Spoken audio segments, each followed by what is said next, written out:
Shalom and good morning everyone. పరిశుద్ధులందరికీ ఉదయకాల శుభవందనములు. ఈ దిన కృపావాక్యము చూసుకుందాము. ఎలోహిం బిడ్డలారా, సామెతల గ్రంథము 22వ అధ్యాయము 1వ వచనము.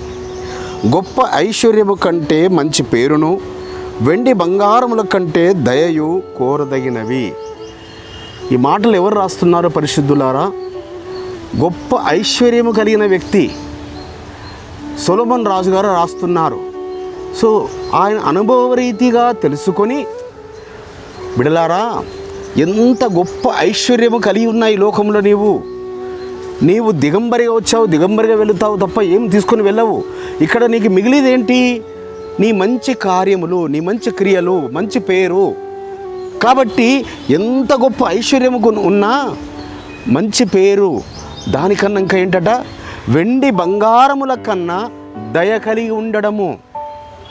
సో చాలా వరకు ఎంత వెండి బంగారములు ఈ లోకంలో మీరు కలిగి ఉన్నా, మీ ఒళ్ళంతా మీరు బంగారు ఆభరణల చేత నింపుకున్నా, మీకు దయ అనేది లేదనుకోండి, అది వృధా నట బిడ్డలారా.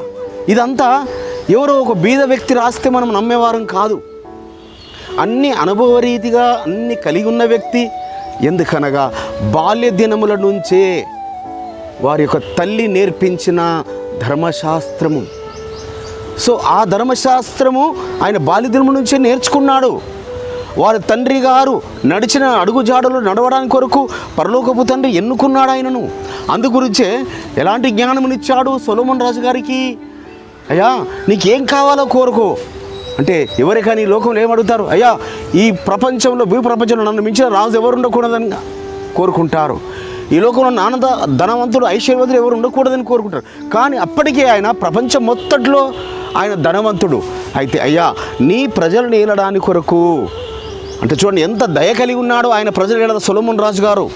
ఆరంభములో ఆయన రాజుగా మరి పట్టాభిషేకం పొందుకున్నప్పుడు కాబట్టి పరమతండ్రి చెప్పాడు, అయ్యా నీకేం కావాలో కోరుకో అంటే, అయ్యా నీ ప్రజలను ఏలడానికి కావలసిన జ్ఞానమునివ్వండి నాకు అన్నాడు. కాబట్టి ఆయనకు మించిన జ్ఞానం ఎవరికి లేదనేది మనందరికీ తెలుసు బిడ్డలారా.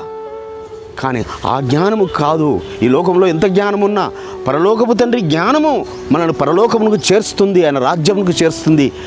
ఆ విధముగా మనము దయ కలిగి ఉంటేనే ఎంత వెండి బంగారాలు ఉన్నా, ఎంత ఐశ్వర్యం ఉన్నా అది దీవెనకరము, ఆశీర్వకరము. ఆ విధంగా ఆశీర్వకరంగా మనల్ని చేయునుగాక.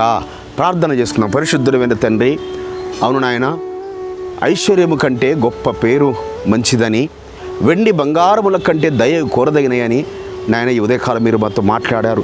ఈ దినమంతా మేము వాటిని ధ్యానించుకుంటూ, అయ్యా మీరు అక్కడ పర్యంతము మేము ఎంత గొప్ప ఐశ్వర్యం కలిగి ఉన్నా మేము నాయన మరి మంచి పేరు సంపాదించుకునే వారు, దయ కనికరం కలిగిన వారు ఉండటకు సహాయం చేయమని నజరుడైన యేసు నామమున స్తుతించి ప్రార్థించి వేడుకుంటున్నాం పరమ తండ్రి.